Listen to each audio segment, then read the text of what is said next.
Saludos mi gente, bienvenidos a otro episodio de Radio Independencia, un podcast de política, derecho y todo lo que se nos ocurra desde el independentismo boricua.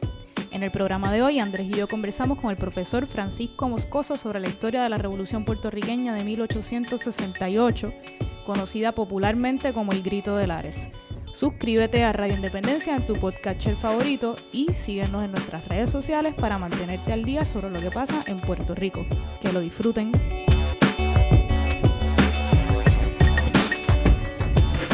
Saludos a todo el mundo, saludos a todos los que nos escuchan y bienvenidos a otro episodio de Radio Independencia. Con ustedes Adriana Gutiérrez Colón y el compañero Andrés González Verdecía. Saludos mi gente. En el programa de hoy vamos a estar hablando sobre el Grito de Lares.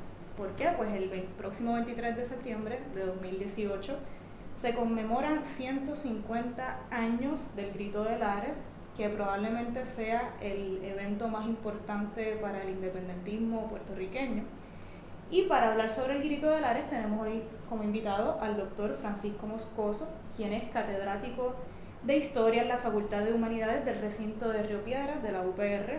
Ofrece un curso sobre el Grito de Lares en dicha institución. Es uno de los historiadores más prolíficos que tenemos en Puerto Rico. Ha publicado mucho sobre este tema y otros de la época, incluyendo uno de ellos es un folleto encomendado por el Instituto de Cultura Puertorriqueño, titulado La Revolución Puertorriqueña de 1868, el Grito de Lares. Así que bienvenido, doctor, y qué bueno tenerlo aquí con nosotros. Muchas gracias por la invitación y saludos a todos los que nos escuchan.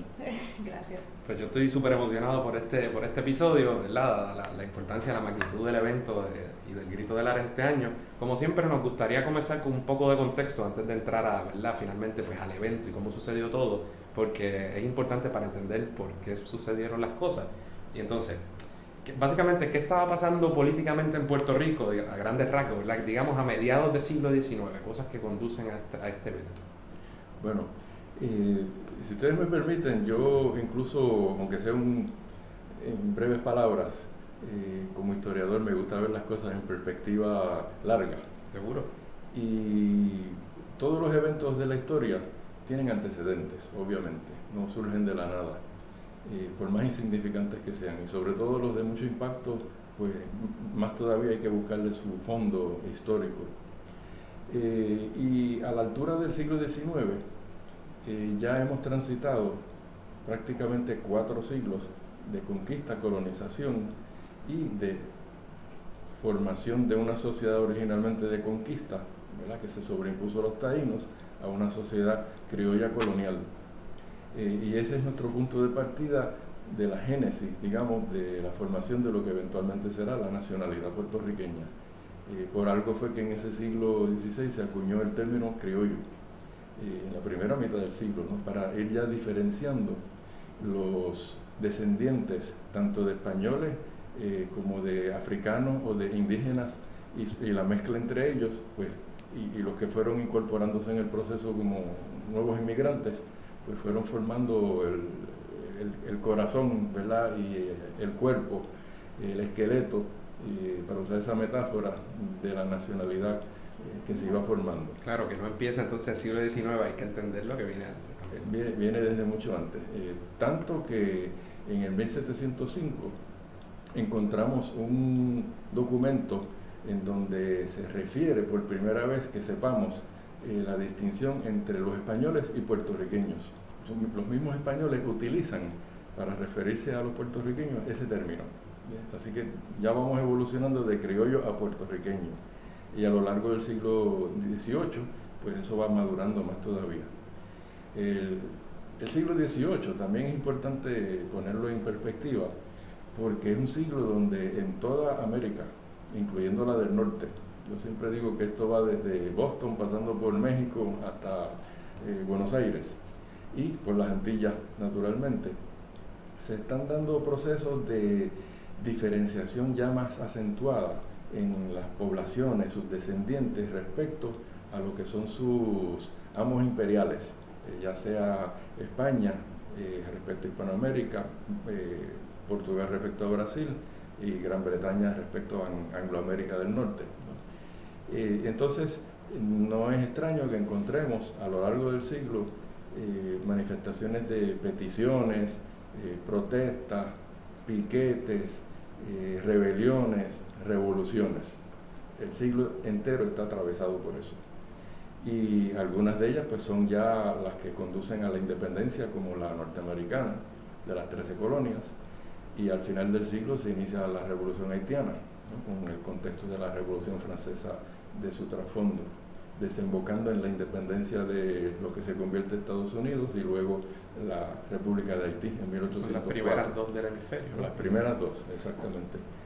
Y cuando España es invadida por la Francia imperial bajo Napoleón Bonaparte en 1808, pues se produce una coyuntura histórica de ruptura entre Hispanoamérica y España, ¿verdad?, como gran potencia.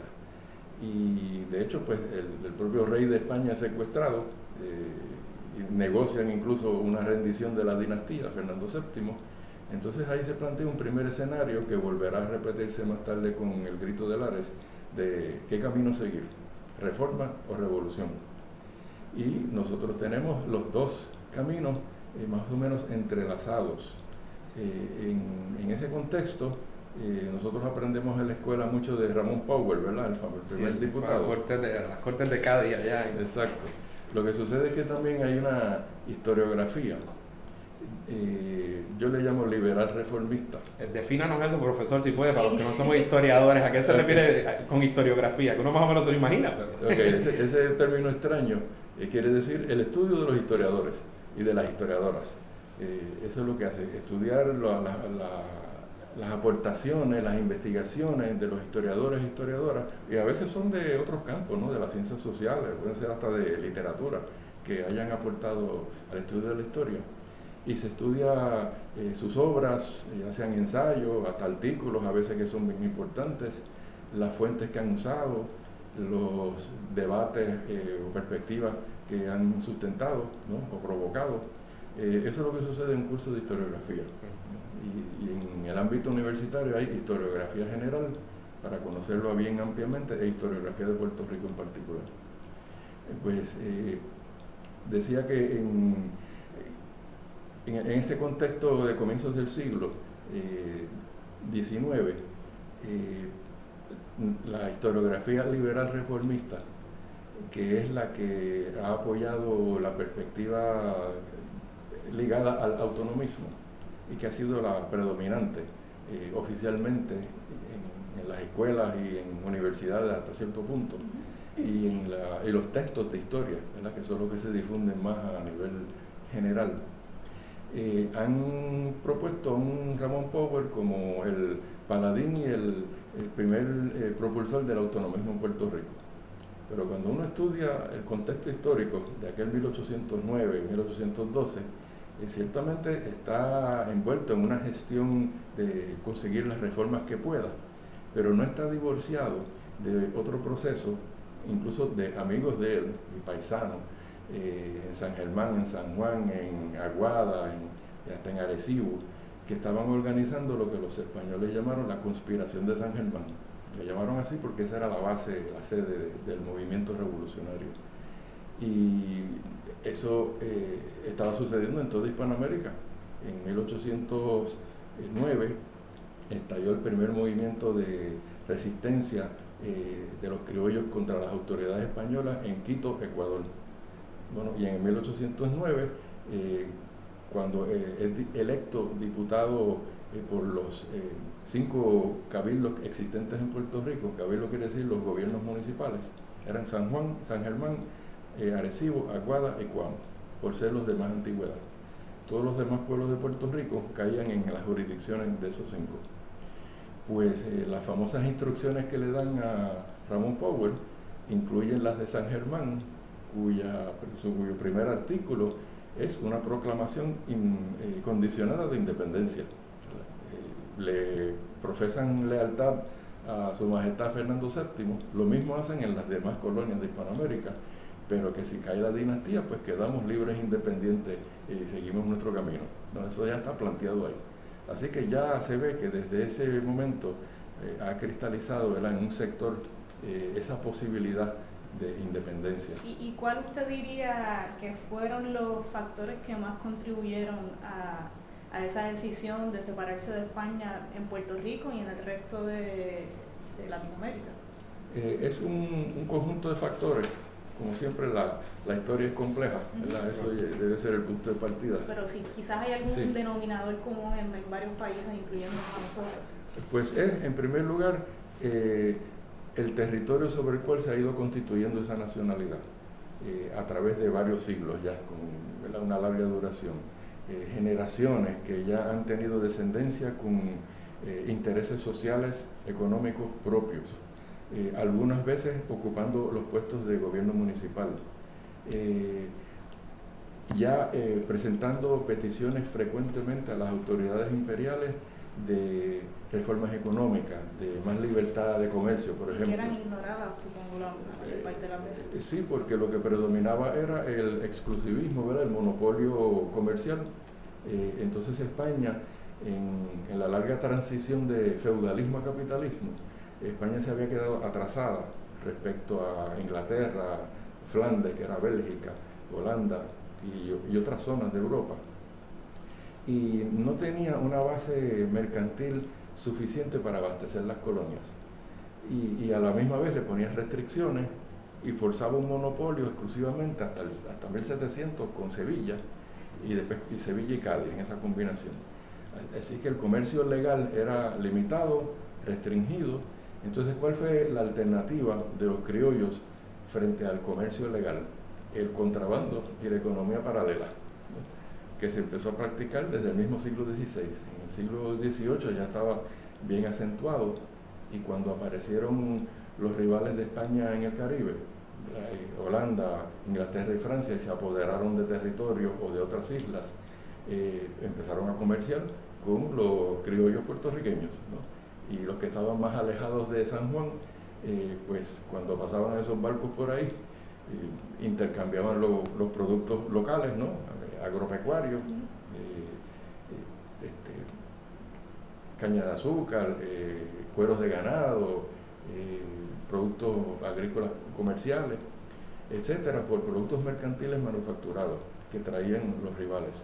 Entonces esa dinámica de comercio de contrabando le fue dando también una base económica independiente a los vecinos repartidos en distintos sitios de Puerto Rico. Habría que decir también que el propio gobierno español entró en la jugada del contrabando, ¿no? Porque hay un historiador, Clarence Herring, que escribió Comercio y Navegación en las Indias, que dijo que el contrabando bajó por el río Guadalquivir hacia América. Yo siempre digo que también bajó conjunto con su primo hermano la corrupción. Entonces, profesor, yo me estuve leyendo, ¿verdad?, el libro sobre el grito que usted escribió para el Instituto de Cultura Puertorriqueña, y también yo he tenido la oportunidad de leer algunos discursos o análisis sobre el grito de Lares, y por un lado uno puede tener esta visión más conservadora o quizá autonomista sobre los eventos y de cómo Puerto Rico siempre ha sido sumiso, o por otro lado a veces parecería que hay gente que adopta unos análisis o unos andamiajes conceptuales quizás, vamos a llamarles marxistas ortodoxos, que de alguna forma tratan de desvincular el elemento nacional y quizás sustituirlo por una cuestión puramente económica, o, ¿verdad?, de que las condiciones materiales eran tales, cosa que a mí, ¿verdad?, siendo algo como el grito de Lares, que uno pensaría que está enmarcado dentro de todas esas revoluciones pues nacionales, regionales, uno pensaría que es casi una locura. Y ahora que lo tengo aquí usted, le pregunto si en efecto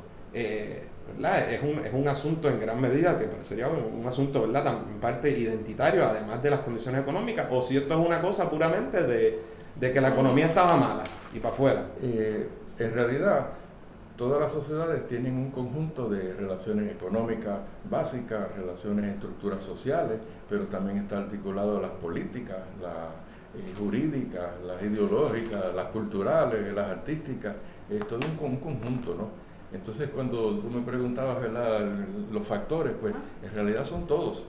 Sí, se van repitiendo. Y se van interconectando.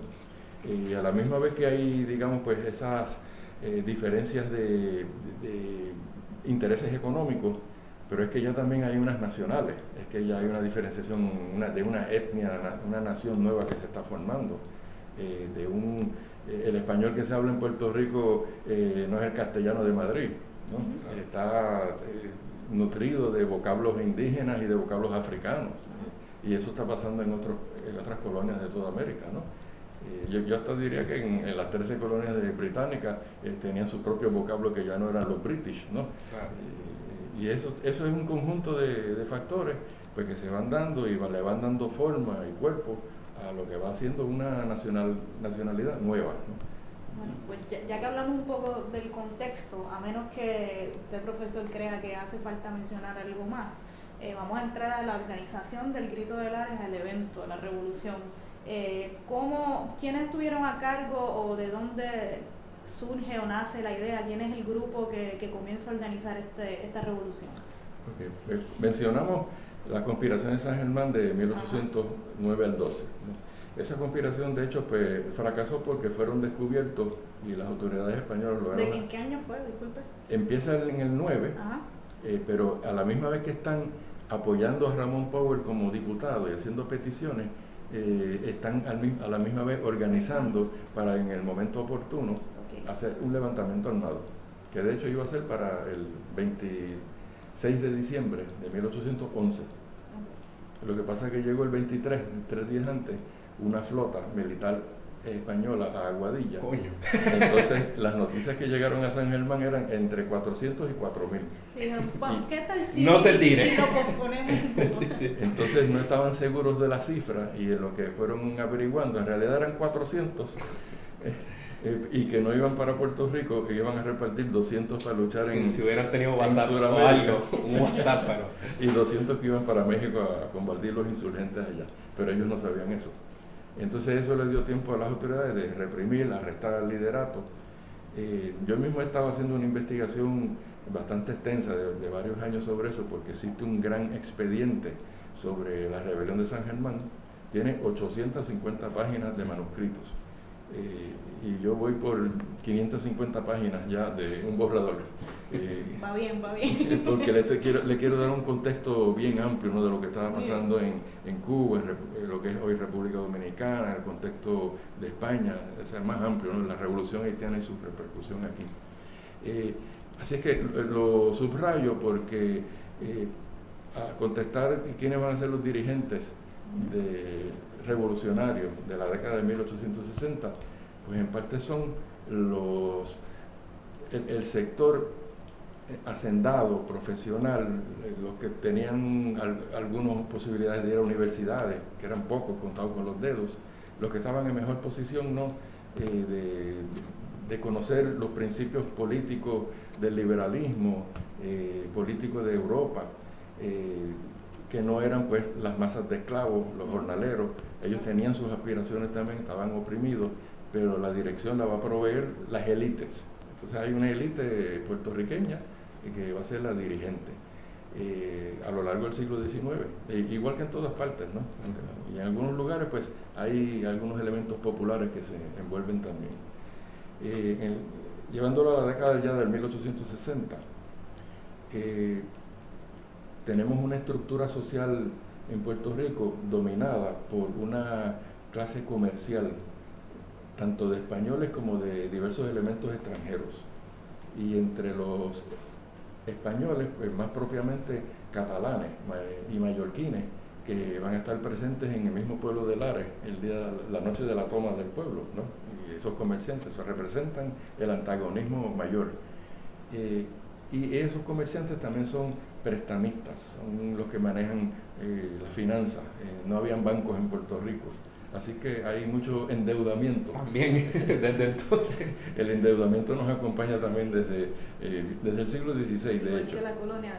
Lo triste de todo, un paréntesis, usted habla del contexto del siglo XVIII y XIX y me recuerda todavía tanto de lo que está ocurriendo al presente que me duele un poquito, pero nada, cierro paréntesis.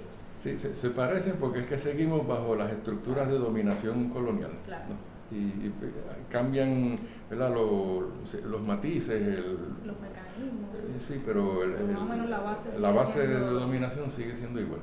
Ok, ya cerramos paréntesis. Bueno, Entonces, en esa década del 1860, es una década revolucionaria. Por un lado, en Norteamérica se desata la guerra civil contra la esclavitud. A lo largo del siglo ya ha habido un movimiento de rebeliones, incluso dentro de Puerto Rico, de los propios esclavos. Está la obra del profesor Guillermo Baral, por ejemplo, Esclavos Rebeldes, que documenta 22 casos de rebeliones desde 1795 hasta mediados de siglo, ¿no? Sin llegar incluso al Grito de Lares. Y en Estados Unidos se da esa guerra civil para decidir la cuestión de la esclavitud. Entonces la presión por abolir la esclavitud es hemisférica. Ya. Los únicos 3 lugares que quedan con esclavitud van a ser Cuba, Puerto Rico y Brasil.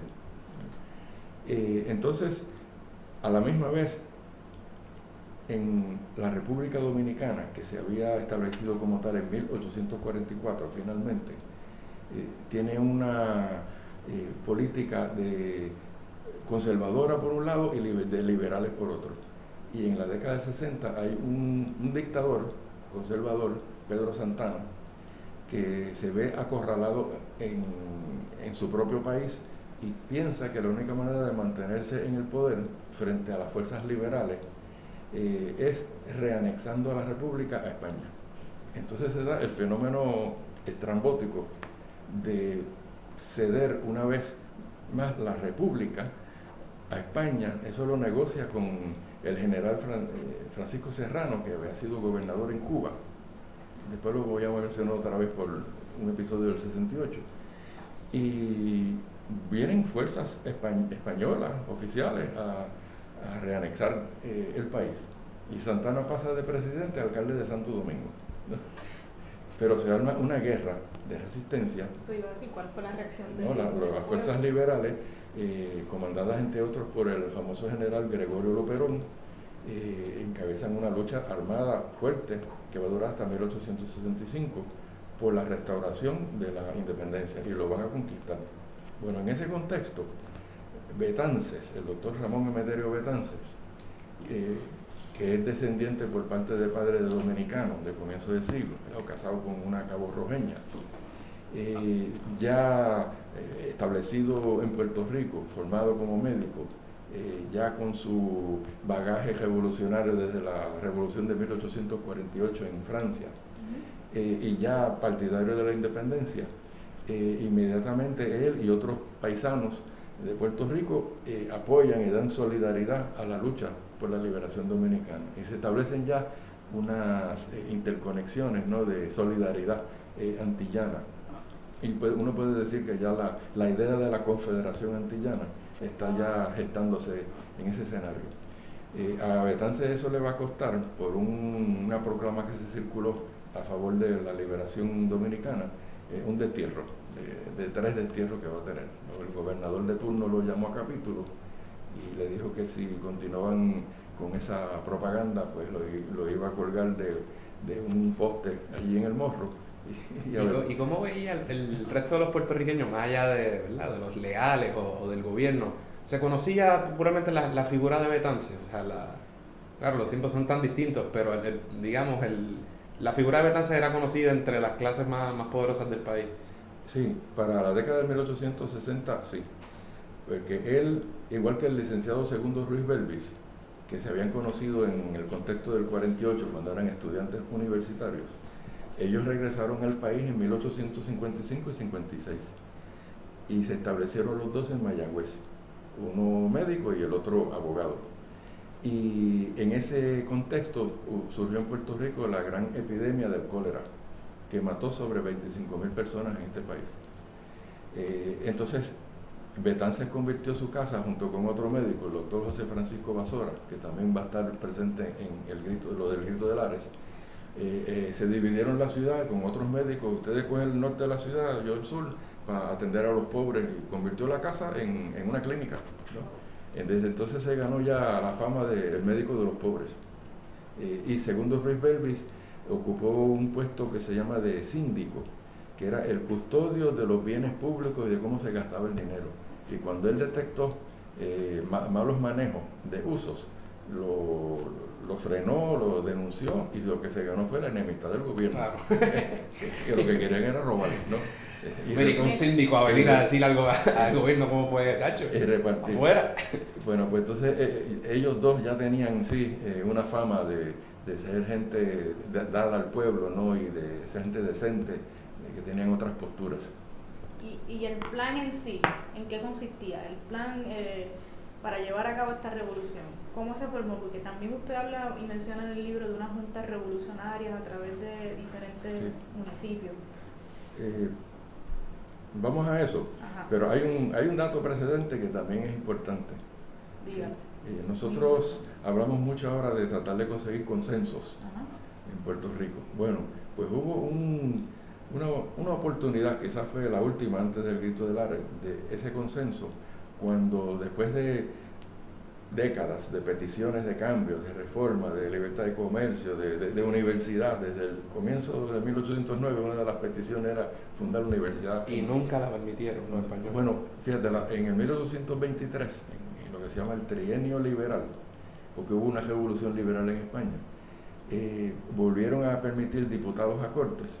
Entonces el diputado de Puerto Rico, José María Quiñones, reformista en ese momento, pero había sido uno de los conspiradores de San Germán 2 décadas antes, propone, entre otras cosas, la Universidad de Puerto Rico. Y el Parlamento español lo aprueba. Pero ¿qué sucede? Que a la semana de aprobarlo, las fuerzas conservadoras de Fernando VII, con 100.000 tropas de invasión de Francia de aliados, invaden el país, derrocan a los liberales y toman el poder. Sí, el tipo por el que tanta gente gente apoyó y se fue en línea con esperanzas de que no hiciera lo mismo, vino. Así mismo es. Bueno, en el contexto anterior de 1808, la guerra grande, ¿no? Hasta el 14 de los españoles, le llamaban a aquel rey el deseado, porque estaban completamente despistados sobre su orientación política. Después se convirtió en el indeseable, realmente. El consenso. El consenso, ok. Entonces, después de muchas peticiones, finalmente en 1866, el gobierno de España y su Ministerio de Ultramar, como le llamaban a las Relaciones Exteriores, deciden abrir lo que llaman Junta de Información de Ultramar. Y le piden a las colonias, las últimas que le quedan, Cuba y Puerto Rico, que envíen unos comisionados tanto de tendencia conservadora como los liberales. Entonces Cuba manda un montón de conservadores, uno que otro liberal, José Morales Lemos entre ellos destacado, y de Puerto Rico eligen 3 conservadores, pero solo va uno, que se llama Manuel Seno Correa, pero van 3 liberales de 3 tendencias políticas distintas, pero que van a establecer un consenso, que son José Julián Acosta, que era de tendencia llamada asimilista. ¿Y qué quiere decir eso, asimilismo? Pues la integración política de Puerto Rico a España en igualdad de condiciones. ¿Le suena algo en el presente? Suena. Bueno, pero si usted estudia la vida de José Julián Acosta, completamente contradictorio, porque lo único que estaba pensando era en el desarrollo de Puerto Rico. O sea, era una cuestión simplemente de pensar de una posibilidad de igualdad política, pero su corazón incluso y todo su ser estaba volcado hacia el desarrollo de Puerto Rico, ¿no? Okay. Pero esa era su postura. Y Francisco Mariano Quiñones pues era de tendencia autonomista, igual que Valdoriotti de Castro. Continuar ligados a España bajo su soberanía, pero con todos los poderes posibles locales de gobierno y controles. Así es una. Parecido al presente. Sí. ¿No? Y el tercero era Segundo Ruiz Belvis, independentista. Pero los 3 se pusieron de acuerdo y lograron una base de consenso. De hecho, en el libro aquí que hicimos, hay un pequeño resumen de ello. En las bases económicas, por ejemplo, la bandera de la libertad de comercio se levanta una vez más. Todavía la estamos manteniendo en alto, ¿verdad?, con las leyes de cabotaje, por ejemplo. Eso ha estado presente todo el tiempo. Bueno, también estaban pidiendo una reforma contributiva, porque estaba beneficiando sobre todo a los comerciantes, a los industriales, y tenía pagando en igual de condiciones, pero con menos recursos, a los propietarios de tierra, tanto grandes hacendados como medianos y pequeños propietarios. Así que había mucha injusticia en ese sentido. Y pedían también pues la rebaja de impuestos de importación para darle más fluidez e interconexión a Puerto Rico con el mercado mundial. A nivel político estaban intentando que la mayoría de los puestos políticos pasaran a manos puertorriqueñas, sin despegarse de España, pero tratar de conseguir más puestos, más representación política puertorriqueña. Y a nivel social, pues se planteó la abolición radical de la esclavitud y de la libertad de jornaleros. Estuvieron de octubre de 1866 a mayo del 67 en esa gestión. Llegó mayo, las autoridades españolas le dijeron vamos a atender con mucha seriedad sus peticiones, se montaron en el barco, cruzaron el Atlántico de vuelta y a final de mayo se enteraron de la respuesta de España. Una cosa nada más, aumento de impuestos. Todas las demás peticiones engavetadas, ¿no? O para el zafacón. Entonces ahí se plantearon, ¿verdad? Bueno, ahora estamos otra vez en la encrucijada, reforma o revolución. Entonces ahí, ¿qué pasa con el consenso? Ok, el consenso pues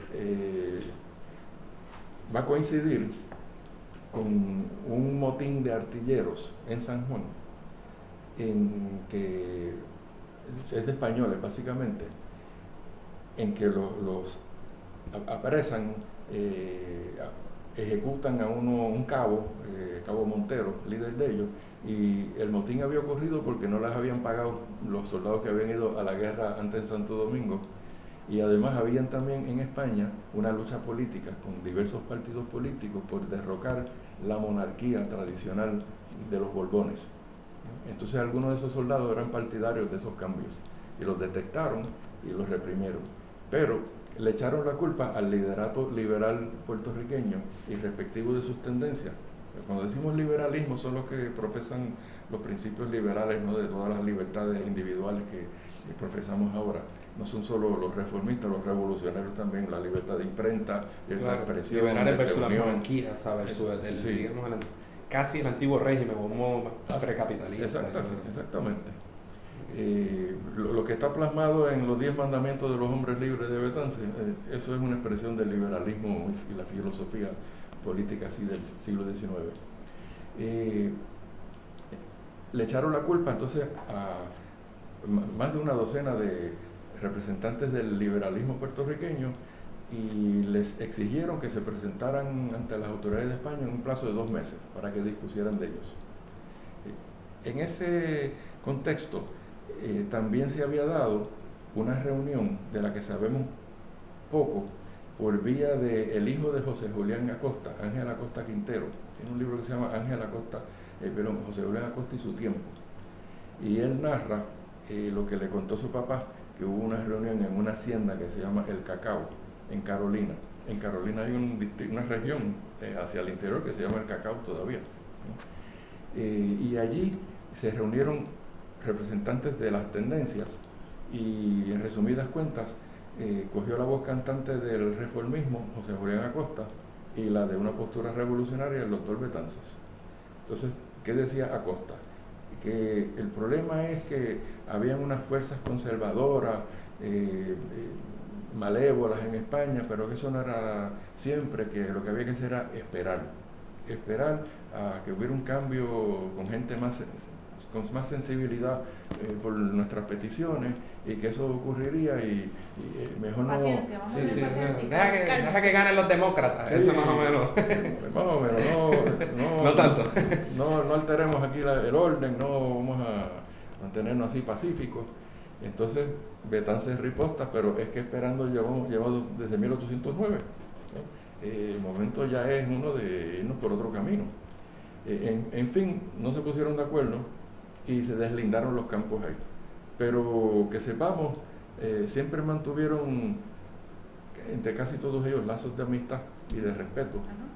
Y pues unos siguieron el camino reformista y Betances y Ruiz Belvis decidieron fugarse de Puerto Rico. No es tan sencillo como que ellos dos se escaparon y organizan la revolución. Ellos son una figura importantísima, pero dentro de Puerto Rico ya habían en distintos pueblos, en Mayagüez Altura, en Lares, San Sebastián, San Germán, Camuy, Ponce, Yauco, en distintos sitios, partidarios de la independencia, y muchos se conocían.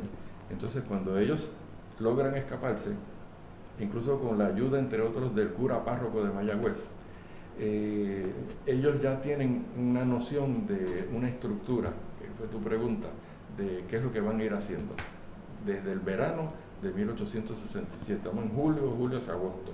¿Okay? Entonces finalmente logran llegar a Santo Domingo.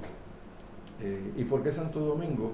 Porque en ese momento estaba gobernando un partido liberal, y donde había afinidades y amistades, ¿no? Y Betances, los revolucionarios puertorriqueños sabían que podían contar con un respaldo, y había una base geográfica desde donde lanzar expediciones, apoyo, armas y municiones hacia Puerto Rico. Así que la base de Santo Domingo era bien clave, y además, por persecuciones previas en Puerto Rico, ya había una comunidad de boricuas allí establecidos, ¿no? Y de la cual no se ha investigado tanto, pero estaba presente. Entonces así es que ellos se escapan, y de allí van a tener a Nueva York. ¿Por qué Nueva York? Bueno, porque también desde esa década del 60 ya había una comunidad latinoamericana y una porción de cubanos y puertorriqueños localizados allí. ¿Por qué tan lejos, verdad? Bueno, es que esa era la entrada formal de los inmigrantes a Estados Unidos, ¿no? Ahí, al lado de la Estatua de la Libertad, estaba otra islita, que era donde los procesaban, y había que entrar por allí.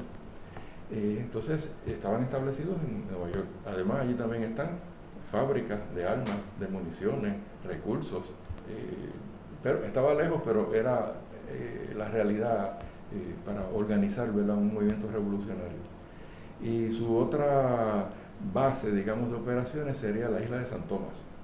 San Tomás desde hacía tiempo era colonia de Dinamarca, las Islas Vírgenes en ese momento, pero San Tomás era como un puerto abierto, y por ahí circulaba todo el mundo, ¿no? Viajeros, turistas de la época, revolucionarios, piratas, de todo, ¿no? Y también el espionaje español estaba presente allí, velando. A Betances lo estaban siguiendo, lo más que podían, vigilando. Pero en Nueva York ellos se reúnen entonces con aquel médico que mencioné antes, doctor Basora, que estaba exiliado allí desde hace un tiempo atrás, y constituyen el primer, digamos, comité directivo.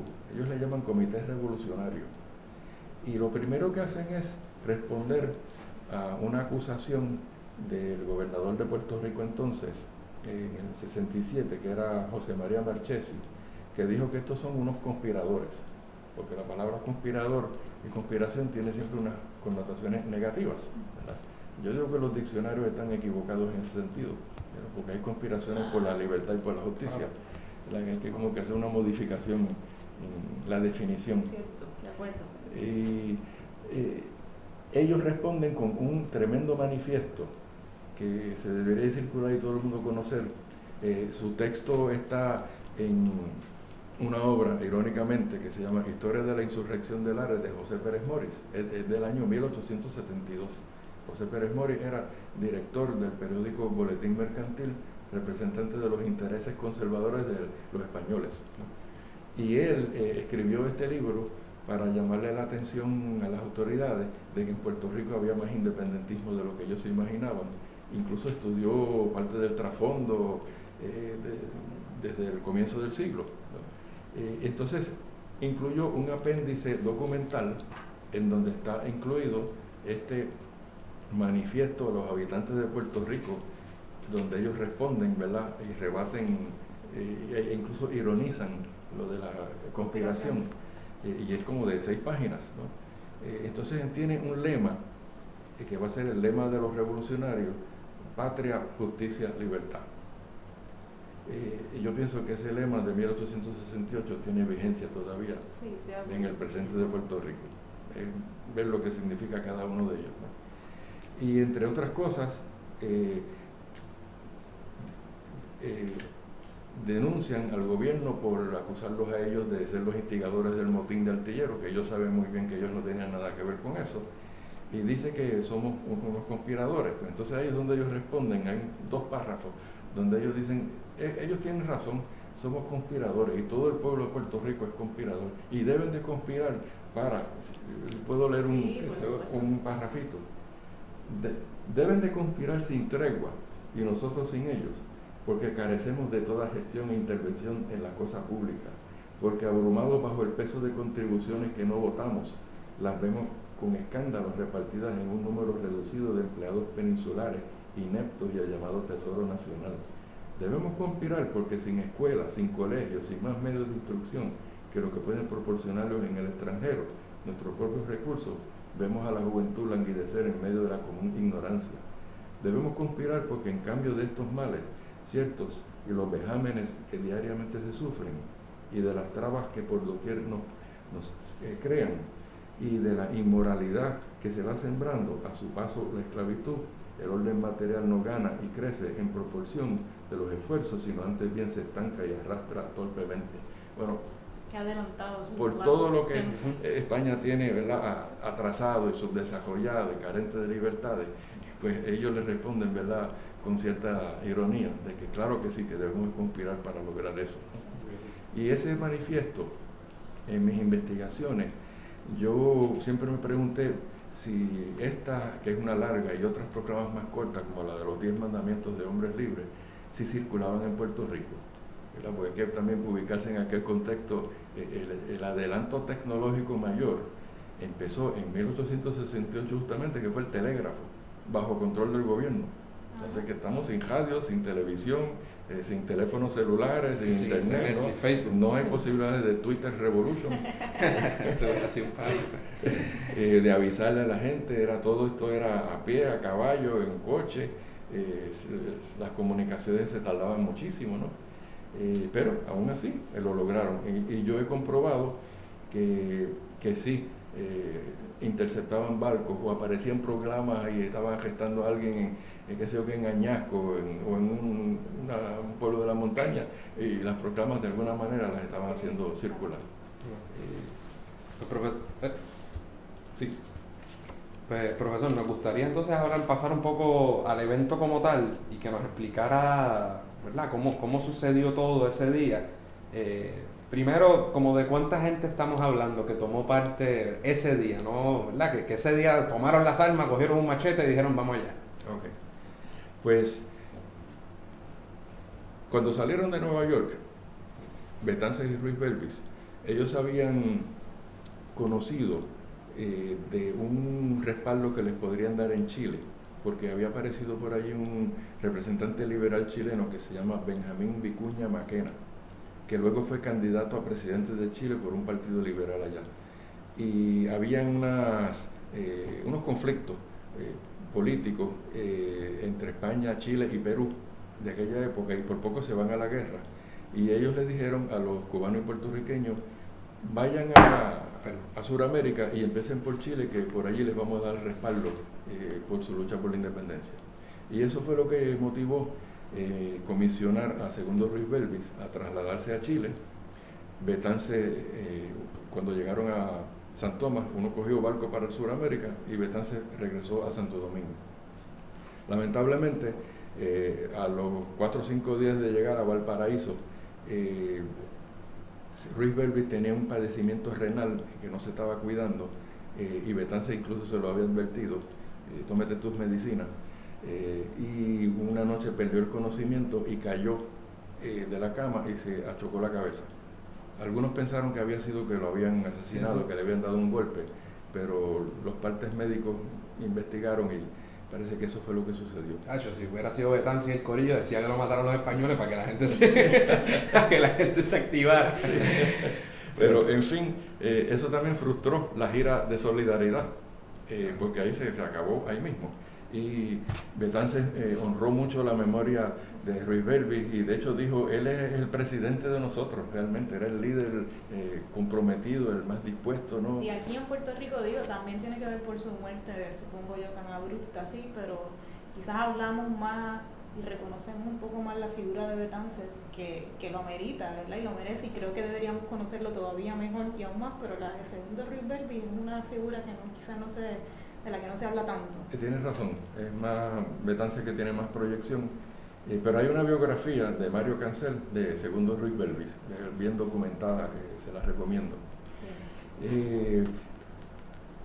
Ante esta situación, Betances se ubica en enero de 1868 en Santo Domingo, y allí hay algunos exiliados y algunos puertorriqueños que ya vivían allí antes, y reconstituyen el comité directivo. Bueno, entonces ahí es donde se da la estructura, para responder a Andrés, a tu pregunta también, organizativa.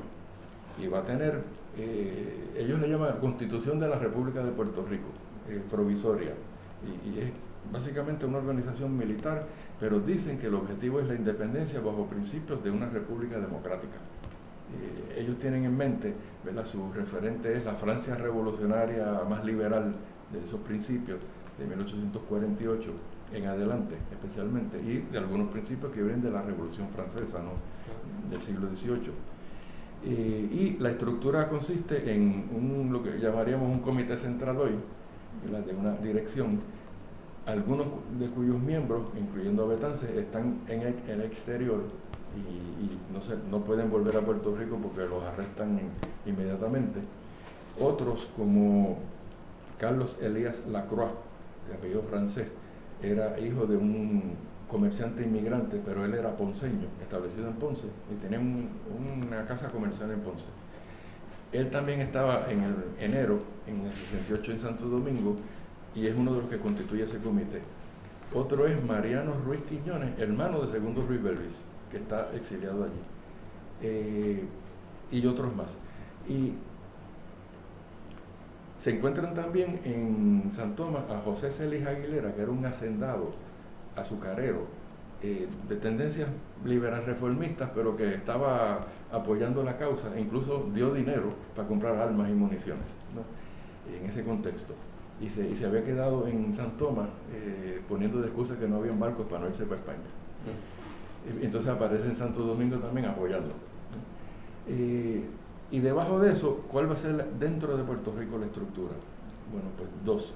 Uno, en los pueblos, lo que ellos van a llamar juntas revolucionarias, por elementos, ¿no?, que viven, residen en los pueblos, pero hay que tener presente que en el siglo XIX, 90% del pueblo de Puerto Rico vivía en las zonas rurales. Es un Puerto Rico rural. Entonces, la organización más importante va a ser la que ellos denominaron como, no sé por qué escogieron ese término, pero legaciones de barrios. Hoy diremos comités de barrios. Sí. Así que tenemos comité central, el comité revolucionario directivo, juntas revolucionarias en los pueblos o ciudades que son Ponce, Mayagüez, San Juan, y los demás son las legaciones de los barrios, los comités de barrios. Y ahí es donde ellos van a recoger el núcleo de lo que van a llevar de ejército rebelde la noche del 23 de septiembre. Entonces se dan a la tarea en esos meses, desde enero en adelante, de ir fundando esa estructura revolucionaria. Y siempre durante este proceso estaban todas estas juntas o comités, pero el líder era Betances. Las instrucciones principales venían de Betances. Podríamos decir que ese era como el jefe político. Ajá. Pero había mucha autonomía a las juntas locales, okay, porque la estructura también planteaba que cada directiva local de las juntas en los pueblos, ajá, ellos hacían sus propios reglamentos y ellos se dirigían. Okay. Lo que procuraban era actuar en sintonía. Uh-huh. Claro.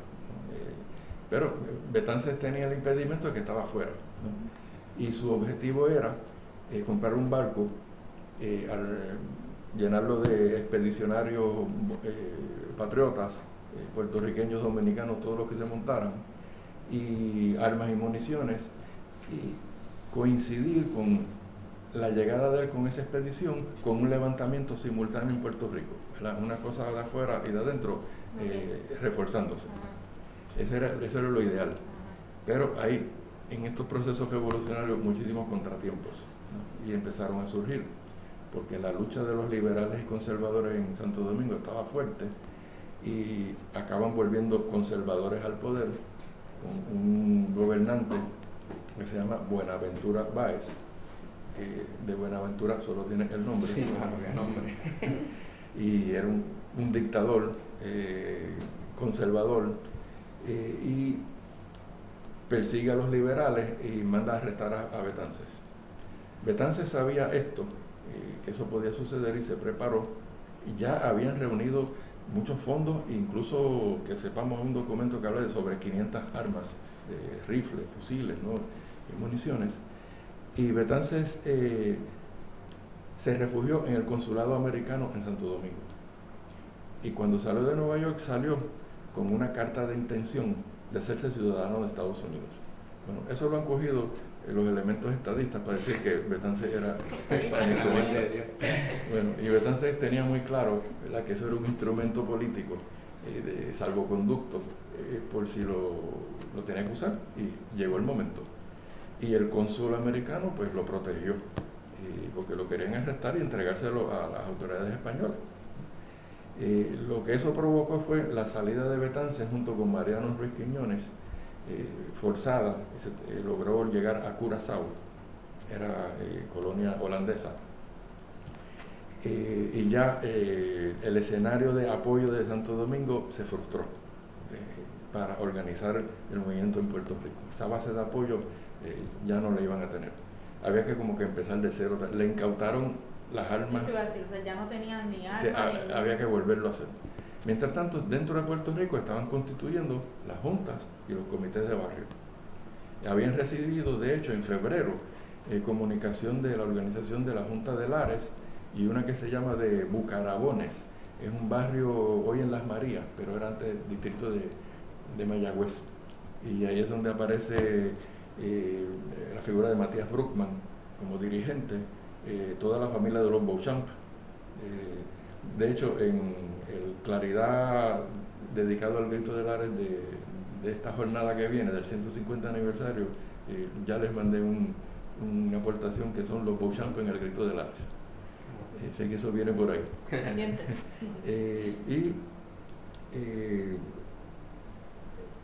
Debemos de destacar también, porque algo que no surge mucho en el siglo XIX, que entre los nombres que mandaron miembros de la comité de Mayagüez Altura, vamos a llamarle, estaban los Beauchamp, incluyendo lo que Betances llamó la benemérita patriota doña Edu Vigis Beauchamp, una mujer, ¿no? ¿Cómo se llamaba? Repetir eso está complicado. Sí, Edu Vigis. Edu Vigis Beauchamp. Tenemos que irnos a ese momento para entender ese por qué alguien. Pero una mujer que bueno. Sí. Y lo digo, ¿verdad? Porque volviendo al término aquel de historiografía, hasta el siglo XIX es una historia fundamentalmente patriarcalista. Son los protagonistas, son los varones, ¿no? Aquí y allá hay una mujer, pero es el siglo XIX donde aparece más prominentemente, ¿no?, la mujer en la lucha, y con reconocimiento, pero ella estaba ahí. También podemos suponer que las mujeres sí estaban ahí, aunque no en sus nombres, como esposa, hija, sobrina, novia, amigas, ¿no? Estaban ahí también envueltas, ¿no? Y tenían distintas tareas también, aparte de Mariana Bracetti cosiendo la bandera. De hecho, sabemos que habían otras también cosiendo banderas en otros pueblos. Sí, esa era una pregunta que le teníamos, sí, particularmente sobre Mariana Bracetti, que siempre se le reconoce, digamos, esa tarea, pero me gustaría saber que otro tipo, si la había, ¿verdad? Otro tipo, si está documentado otro tipo de participación de otras mujeres. Lo hay, sí, y hay una de, creo que Petronila Irizarry, que se llama así, otro nombre del siglo XIX. Dios. Doña Petrolina. Ella llevaba mensajes, ¿verdad? Y entonces pues servían de emisarios, ¿no? También. Ellas estaban cumpliendo roles también. Pero los guerreros básicamente van a ser los hombres. Y eso ya sí va a ser en casi todas partes, ¿no? Usualmente.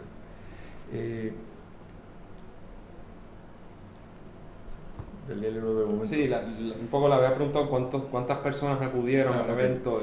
Bueno, entonces vamos a ubicar a Betances desde abril de 1868 entre Curazao y San Tomás, moviéndose de un lado para otro. Eventualmente compra un barco y trata de reunir nuevas armas y municiones. En eso Mariano Ruiz Quiñones se muere en Curazao, otra pérdida de los hermanos Ruiz. ¿Causas naturales también? Parece que sí, no se conoce mucho. Y Betances está pues, desconectado, las comunicaciones con la isla son difíciles. La Croix ya se ha ubicado en Ponce, ¿verdad? Y es como el enlace del Comité Central con juntas en otros pueblos. Sabemos directamente con Yauco y de Yauco hacia las montañas. Pero ¿qué sucede? Que cuando llegamos hacia septiembre, ya el mes de la Revolución, por toda la información, el estado de la investigación que tenemos ahora, parece que las juntas de Lares, San Sebastián, que se llamaba el Pepino antes, ¿no? Camuy y Mayagüez Altura estaban ya mejor preparados y además los ánimos estaban ya exaltados para empezar el movimiento. Entonces ellos hacen unas reuniones en barrios de Mayagüez Altura, en casa de los Beauchamp, con Bruckman, y deciden seleccionar la fecha del 29 de septiembre para iniciar el levantamiento. Ahora, esto se hace bajo la premisa de que Betances está por llegar, de que vienen refuerzos expedicionarios, van a tener más armas y municiones, ellos con las armas que han reunido creen que pueden iniciarlo y que hay que empezar el movimiento. Además, han recibido noticias de que Cuba está por levantarse también, y si Cuba se levanta, ellos se van a tener que levantar también, porque si no se puede venir todo el esfuerzo abajo. Así que eso es lo que los lleva al 29 de septiembre. Que yo sepa, de todo lo que yo he podido investigar, Ramón Emeterio Betances no estaba enterado de eso. Ni Carlos Elías Lacroix en Ponce estaba enterado de eso. Los dirigentes de otras juntas en San Germán, esto fue como que ahí hubo una desconexión. Pero ¿qué pasa? Que en la noche del 20 al 21 hay unas indiscreciones en donde entre otras cosas, un tío trata de reclutar a un sobrino que es de los milicianos españoles, y el joven no está simpático a la idea y lo que hace es informárselo a su capitán, ¿no? Entonces por ahí empieza el descubrimiento de la sociedad secreta Lanzador del Norte de Camuy.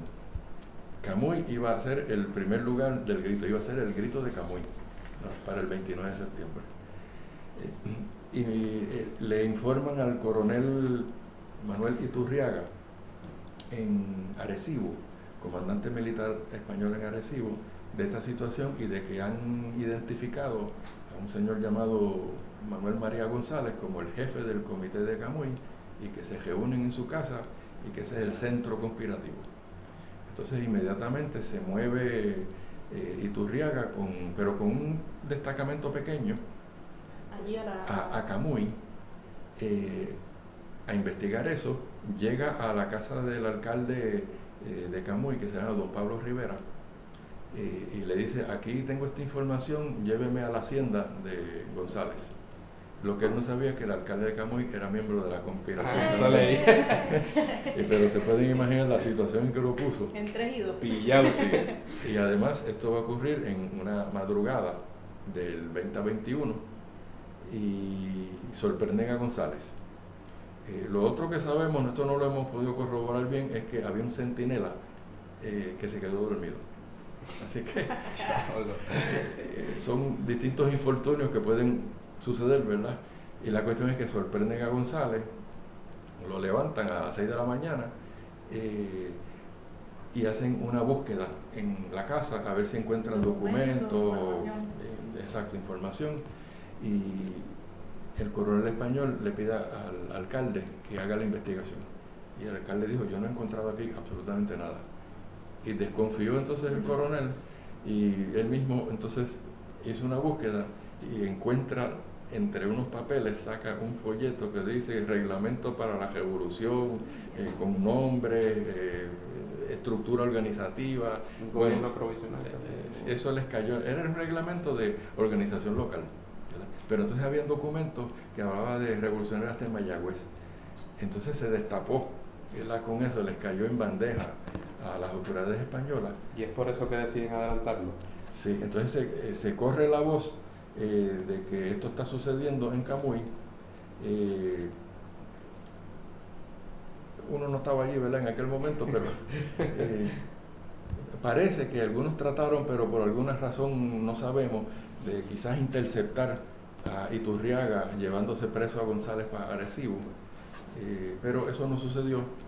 Y en definitiva, pues le avisan a los de Lares le avisan a los contactos en San Sebastián, a los de Mayagüez Altura, y dicen, nos tenemos que mover ya.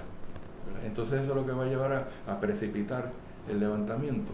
Y al momento de que esto estaba ocurriendo, Betances tampoco... Betances, ellos no sabían que Betances estaba en San Tomás y que el gobernador español había logrado convencer al gobernador local de San Tomás de arrestarlo y embargarle el barco.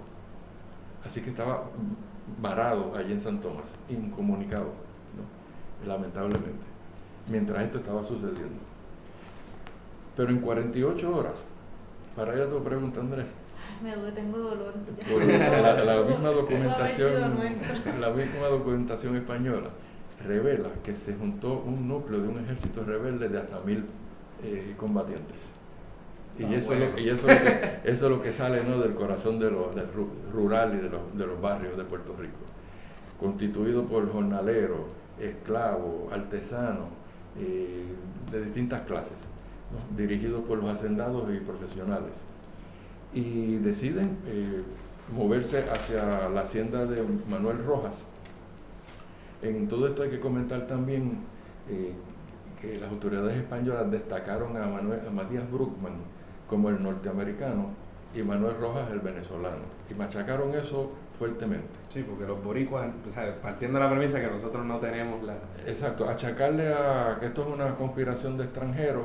Los puertorriqueños son dóciles y pacíficos. Igual que hacen aquí con Cuba, Venezuela, que todo es, cada vez que uno hace algo es que está financiado por el Castro. Y son tan mal orientados, sí, despistados. Esa fue una táctica. Pero Matías Bruckmann en realidad había nacido en Luisiana, de padres que habían venido de Curazao. O sea, eso del americano Bruckmann no tenía ese contexto. Se había mudado a Puerto Rico hacía mucho tiempo y era criollizado. Tenía un hijo, Enrique Bruckmann, envuelto también en el movimiento. Era un paisano. Y lo mismo los hermanos Rojas, Manuel y Miguel Rojas, que estaba casado Miguel Rojas con Mariana Bracetti.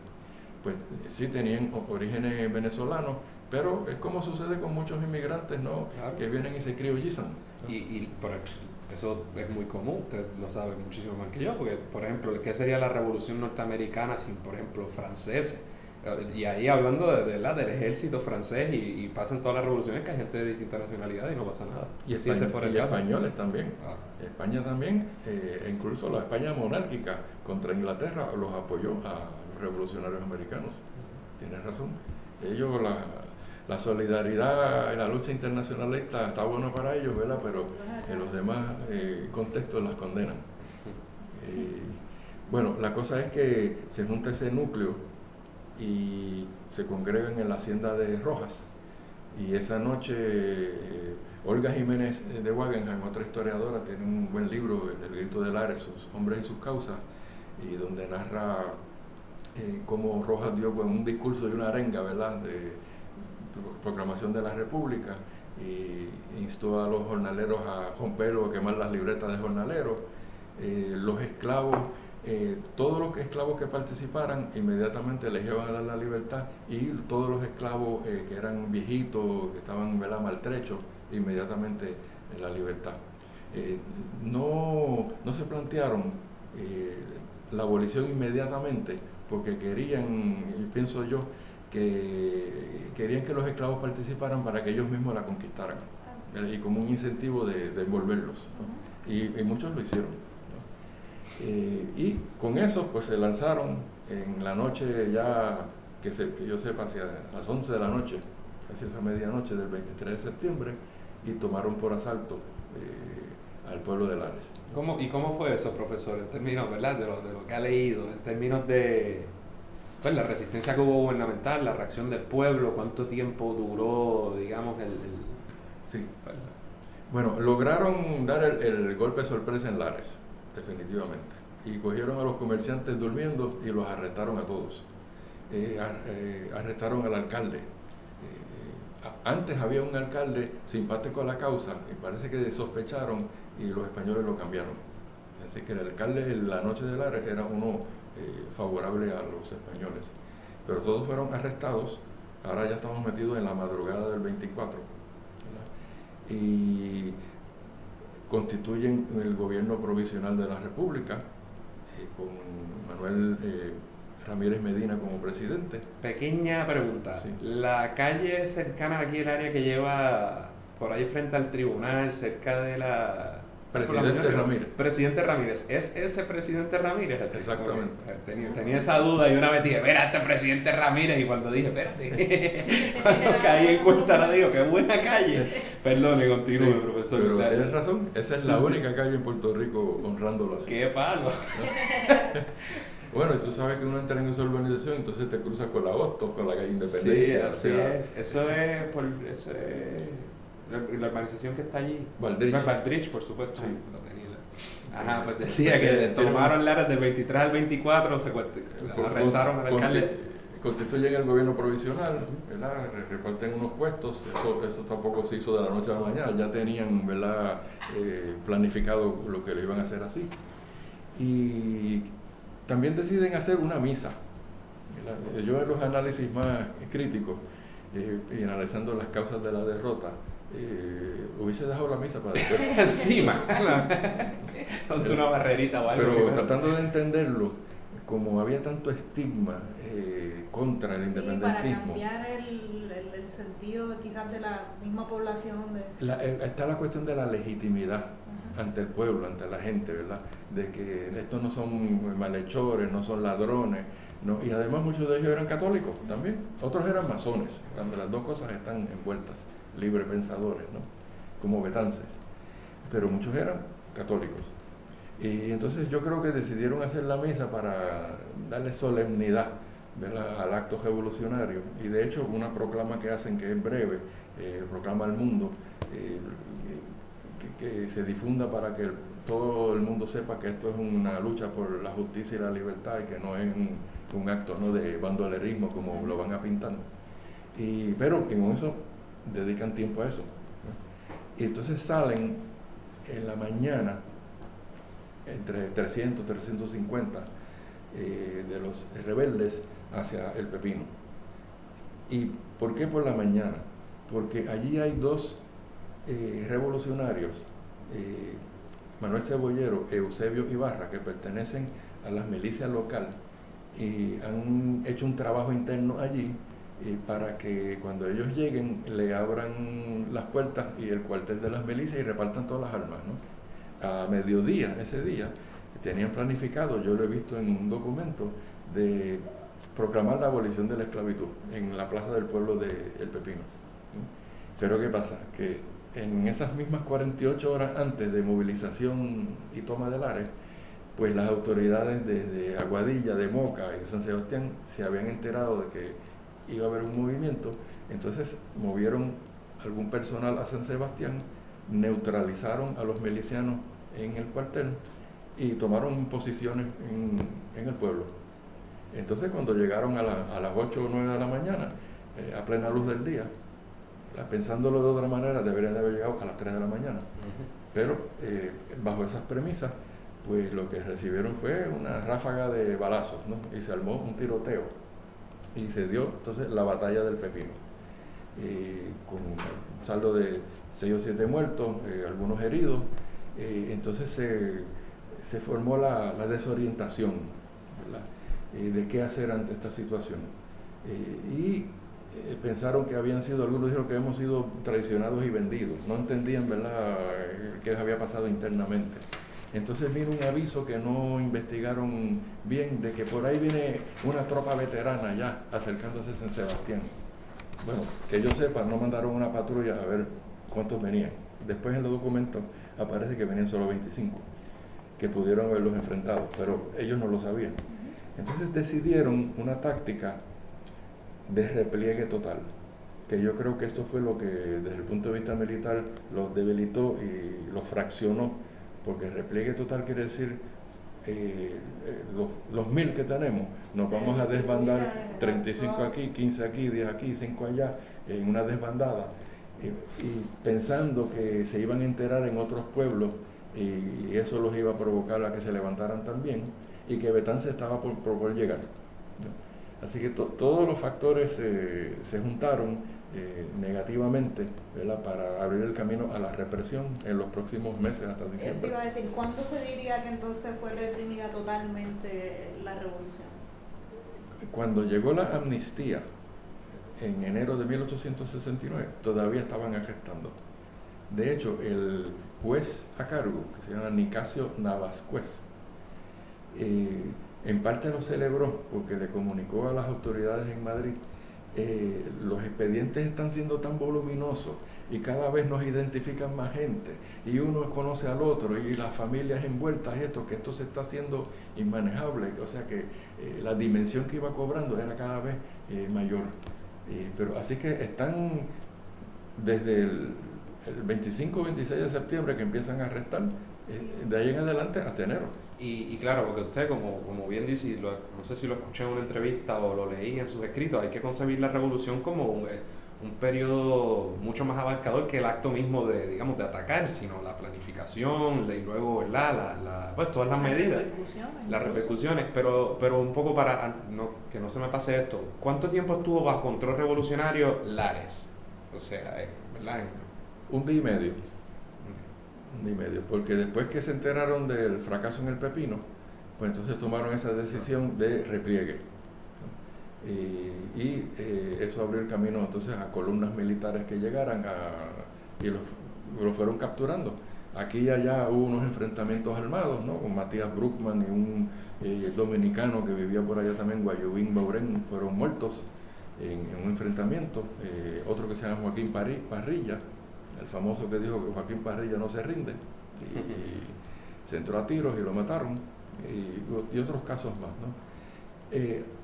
De la época del libro de Pérez Mori y la investigación de Olga Jiménez, hay una muestra de 551 presos. En escritos de Betances, él llegó a decir que llegaban a 1000. Entonces las investigaciones han continuado y hay otro trabajo de Raquel Rosario Rivera, una historiadora puertorriqueña, las cárceles y los presos en la Revolución de Lares. Vamos a enseñarlo, que se me olvida que Ajá. ahora tenemos cámara. Sí. Ya está, suficiente. Y este es el otro que es del que lo habíamos hablado. Okay. Esto, para la gente que nos está escuchando por podcast, no lo ve, pero los que estén viendo el video en YouTube y en las redes, pues lo tienen ahí también. Pues el grito de Lares se sigue investigando, ¿no? Entonces la información se va ampliando. En este trabajo de Raquel Rosario Rivera, de 551 pasamos a 645. Quiere decir que la cosa se va ampliando y todavía falta muchísimo por investigar. En el libro de Pérez Moris se habla de 70 muertos en las cárceles de Arecibo y Aguadilla, especialmente por hacinamiento, paliza, enfermedades, maltrato. Ella ya documenta aquí 92. Y eso no se conocía antes. Sí, pues. Entonces, profesor, yo sé que, yo no sé si es un debate o no, pero se menciona. Wow, y y esto era aquí, ¿esto fue aquí? Esa es la muerte que se llama, si lo quieren enseñar, el Garrote Vil. Sí. El Garrote Vil. Adriana vio la imagen de uno de los libros. Eso sentaban al condenado en una silla, le amarraban una tuerca por el cuello y iban dando vueltas hasta que le rompían el cuello. Ah, coño, qué chévere, debido al proceso. ¿Y eso llegó a ser aquí un proyecto? Sí, se usa y te lo utilizo aquí también. Pues, profesor, le preguntaba. Sí. Algunos pueden decir, pues eso fue un fracaso, pero ¿qué logros se obtuvieron como consecuencia de esta gesta? Muy bien. Si uno fuese a hacer un inventario de revoluciones en la historia de la humanidad, probablemente las derrotadas y fracasadas son mucho mayores que las victoriosas. Sería un proyecto interesante. Y largo, supongo. Y largo. Pero en cuanto al grito de Lares, si consideramos que un año y medio antes estuvieron en la Junta de Información en Madrid, hicieron todas aquellas peticiones, ¿y qué lograron con eso? Pues lograron solo más impuestos para Puerto Rico. O sea que si lo comparamos con ese intento, pues podríamos considerar el grito de Lares como no como un fracaso, como una victoria para Bueno, en porque muchos aspectos. mira lo que sucedió. Inmediatamente, en el contexto ya del 69, primeros meses, el gobierno de España autorizó la elección de diputados puertorriqueños y de cubanos otra vez al Parlamento español. Anunció que iban a hacer una constitución por la revolución que ellos habían hecho y derrocado la monarquía, en que participarían mira qué casualidad, tan cerquita una cosa de otra. Autorizaron la formación de partidos políticos, excepto uno independentista. El independentismo fue criminalizado y prohibido durante el resto de la dominación española, y sus efectos pasan al siglo XX también, otra cosa que se puede discutir. La primera vez que hay partidos políticos en Puerto Rico, sí, luego de Lares. Luego de Lares. El Partido Conservador y el Partido Liberal Reformista, básicamente. Y el independentista tenía que seguir en el clandestinaje. Siguieron habiendo independentistas y revolucionarios, ¿no? Y entre algunos liberal reformistas, de hecho, se unieron al Partido Liberal Reformista para protegerse incluso, ¿no? El propio presidente de la República Provisional, Francisco Ramírez Medina, se puso bajo la sombrilla del Partido Liberal Reformista. Y yo no creo que hay que verlo negativamente, hay que ver el contexto de la represión en que eso está sucediendo, y otros también. En ese contexto también, por la presión por abolir la esclavitud, se puso en movimiento la ley que se llama popularmente del vientre libre, y formalmente la ley Moret, del nombre del ministro de Relaciones Exteriores de España, ministro de Ultramar, en donde desde 1870 en adelante todo bebé, niño o niña que naciera de una esclava nacía libre. O sea que eso ya liberó el futuro de muchos de la esclavitud. Así que se puso en marcha la próxima abolición. También se liberalizó algo la libertad de imprenta, vigilada, pero empezaron a salir periódicos liberales, La Razón, El Progreso, por ejemplo, donde publicaban Acosta, Valdoriotti y otros. Así que eso también salió después del grito de Lares, ¿no? Y culminó en 1873 con la abolición de la esclavitud y la abolición del régimen de la libreta. También, profesor, obvio, lo que estaba sucediendo en Cuba presumo que también influyó sin duda. Simultáneamente en ese mismo año estaba el grito de lo que se conoció como el grito de Yara, sí, que dio inicio a lo que fue la primera guerra, la gran guerra de los 10 años. Exactamente. Es la primera de dos que van a tener los cubanos para su independencia, ¿no? Sí. O sea que todo eso me imagino que también influyó para ese tipo de... Ciertamente, o sea, en Cuba se desató una guerra. Muchos puertorriqueños que no pudieron seguir combatiendo aquí, pues decidieron unirse a la lucha en Cuba. Un caso famoso es el de el joven Juan Ríos Rivera, que estaba estudiando para abogado en Barcelona. Cuando se enteró de la lucha, dejó la universidad, se trasladó a Nueva York y dijo: ¿dónde está el próximo barco para Puerto Rico? En Puerto Rico había represión, pues entonces se montó uno para Cuba y sobrevivió. Desde los 19 años sobrevivió la guerra de los 10 años, y al cabo de eso era el general Juan Ríos Rivera. Bueno, y esas como algunas de las victorias o conquistas del grito de Lares, pero además, que como mencionamos al principio del programa, ahora conmemoramos este próximo 23 de septiembre 150 años de que esto haya sucedido, y que es una fecha muy importante para el independentismo puertorriqueño, y eso también yo creo que lo podemos atribuir como una gran victoria también, que tengamos una fecha, un 23 de septiembre, que todas las independentistas y todos los independentistas podamos ir a ese espacio y seguir reclamando pues lo que todavía no nos ha llegado, que es nuestra independencia. Exactamente. Y visto así en esa perspectiva, lo que hay que plantearse como reflexión es: ¿y dónde estamos parados políticamente en Puerto Rico ahora? Todos esos reclamos, toda esa lucha que hicieron en el siglo XIX no fue en vano. Seguimos en las mismas.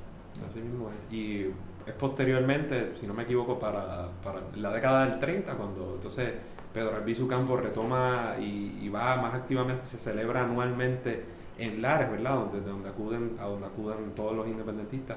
Lares, además de, ¿verdad?, por todo lo que hemos dicho, pues también han sucedido a través de los años eventos importantes en esa fecha, y no es casualidad, el asesinato de Filiberto Ojeda Ríos, que fue el 23 de septiembre de 2005, sí. no me equivoco. Que pendiente de una vez lo anunciamos en algunas salas de cines que ahora mismo no las tengo presentes, pero Hay un documental. Hay un documental Sí, corriendo, claro. y se va a presentar pronto en algunas salas de cine por ahí, así que pendiente, que nosotros tuvimos la oportunidad de verlo en Caguas y lo recomendamos.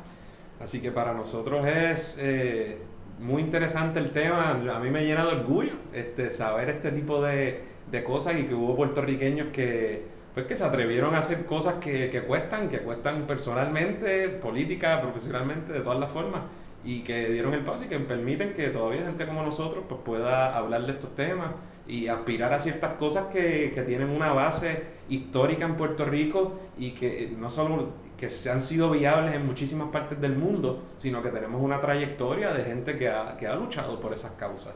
Eso, aspirar a eso e inspirarnos también a la vez.